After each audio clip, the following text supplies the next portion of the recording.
Welcome to SimUK. Today I'm going to be reviewing the EDTracker Pro device, which is similar to TrackIR in that it ports head movements directly into PC games. But unlike TrackIR, it does not require a camera. This means it is not affected by ambient light conditions.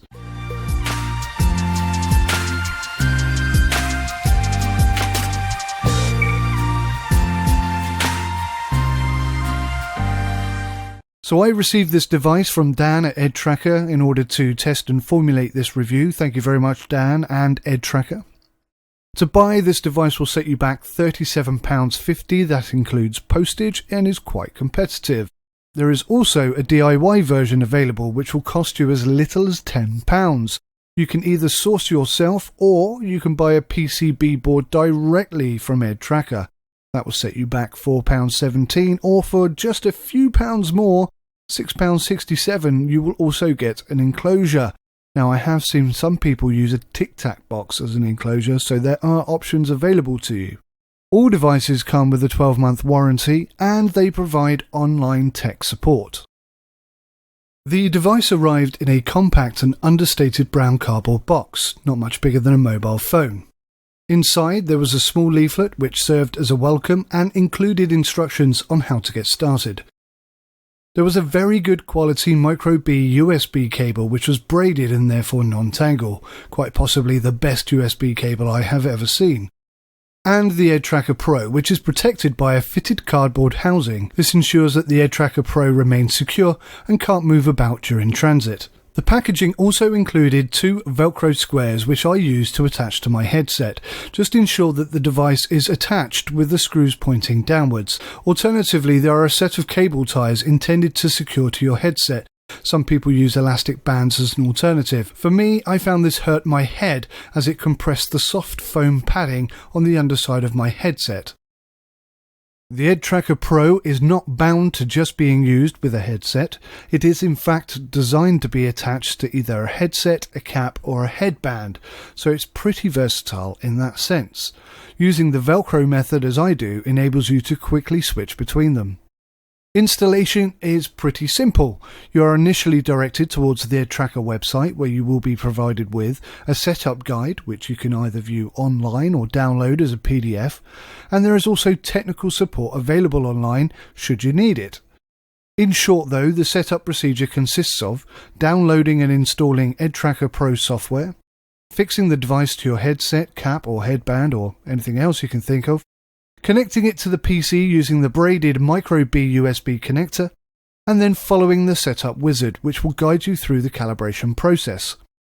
The calibration process requires you to copy the actions of the video tutorial, and I found this to be a little bit tricky, but it does work eventually. Once you have completed all these steps, the EDTracker Pro appears to the PC as a 3-axis joystick. Now this is an important point about the EDTracker Pro. EDTracker gives you 3 degrees of freedom and not 6 like TrackIR or other similar head tracking options. This essentially means that you can move in the following directions: pitch, which is where you tilt your head up or down; yaw, which is where you turn your head left and right; and roll, which is where you can tilt your head towards either of your shoulders. You do not get the physical up and down motion or forwards and backwards motion that you get with 6 degrees of freedom. An example of this would be leaning in to see the dash of the car, or physically raising your body or moving your body from one side to the other. Apparently you can use third-party software to provide you with pseudo 6 degrees of freedom, but I won't be including that in this review.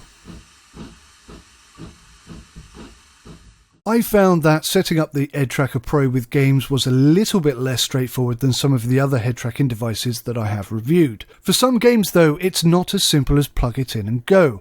On the website there are a handful of game guides available. These include Arma 3, Assetto Corsa, DCS World, Elite Dangerous, FSX and IL2 Sturmovik Cliffs of Dover, though I believe that it works with more games than that.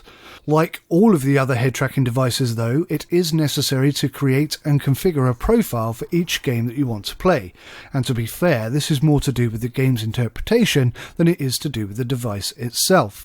EDTracker say that other products claim they are compatible with more games, but apparently that isn't true. Excluding TrackIR, other products rely on third-party software such as EDTracker and FreeTrack in order to mimic TrackIR compatibility. EDTracker works fine with these third-party products, so it will support exactly the same games. In fact, being pedantic about it, for games without TrackIR support, EDTracker works fine without any additional software. Now, an example of this would be that No Man's Sky does not have TrackIR support, but evidence suggests that somebody managed to use an EDTracker device to get Headtracking to work. Now, no other device I know of can do that. For this particular review, I used the following games: Assetto Corsa, Farming Simulator 17, Project Cars, GP Bikes, X-Plane 11 and Elite Dangerous, which is where this all began. More on that later. Now, the game that I had the most difficulty configuring EDTracker Pro to work with was Assetto Corsa. That's because Assetto Corsa does not recognise EDTracker natively. This requires OpenTrack in order to work. There is a video online, but it's dated and it's in French. It does show the setup, and I did use that video in order to get it to work. On the most part, you are simply binding look controls to the movement of EDTracker as you would on any joystick. Games like FSX and Elite Dangerous just work straight off the bat, but to get the most out of them, you really do need to create and tweak profiles for each game. This is because each game has a different way of interpreting the controller input. I have to say though, once it's done, the effect is surprisingly good. So whilst you're watching some game footage, I'm going to tell you a little bit more about the EDTracker Pro, and the EDTracker company in fact. So EDTracker Pro does not require a camera like TrackIR does. It's not affected therefore by ambient light, which can and does affect the performance of head tracking devices that do rely on a camera to track. The EDTracker Pro kit is solid and has a very robust housing.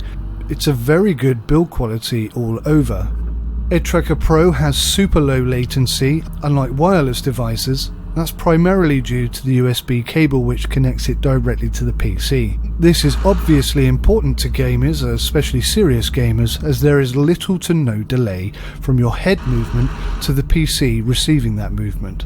I for one actually prefer wireless devices and find that the latency that there is minimal and easily compensated for. That being said, there is a wireless device being designed and tested at present by EDTracker, a long time in the making, and hopefully will be available for purchase later in 2017. So EDTracker grew from a community-driven project to create a cheap home-built head tracker from solid-state MEMS technology and Arduino-style hardware. As part of the Elite Dangerous community forum, several people collaborated to create what was affectionately known as the DIY head tracker for a tenner. The subsequent forum threads became several hundreds of posts long, and EDTracker was born. Price-wise, I think the EDTracker Pro competes, but a reduction in price might well be justified, as other devices do offer wireless connectivity and the 6 degrees of freedom for a similar price. It does only have 3 degrees of freedom, unlike the 6 degrees of freedom that other TrackIR type devices do offer.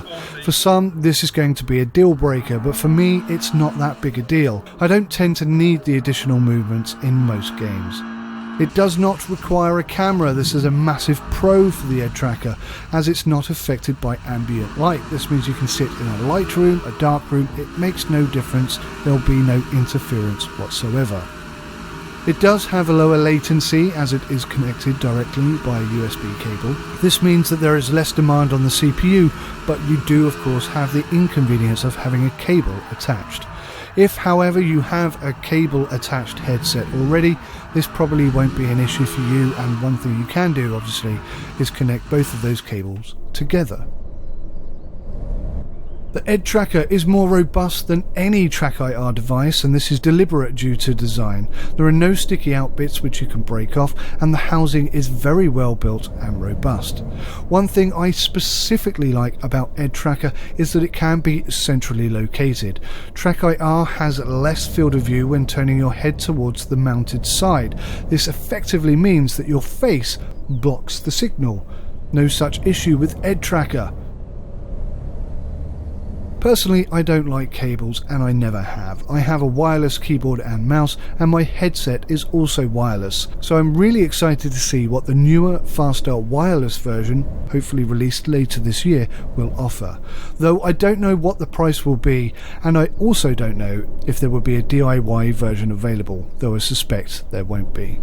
All in all then, this is a quality product from genuine people who built a company for the good of the community.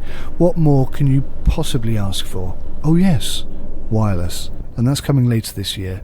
So thanks very much for watching. My name's Sim UK. Hit that like button if you enjoyed this review, and take good care of yourselves now. Goodbye.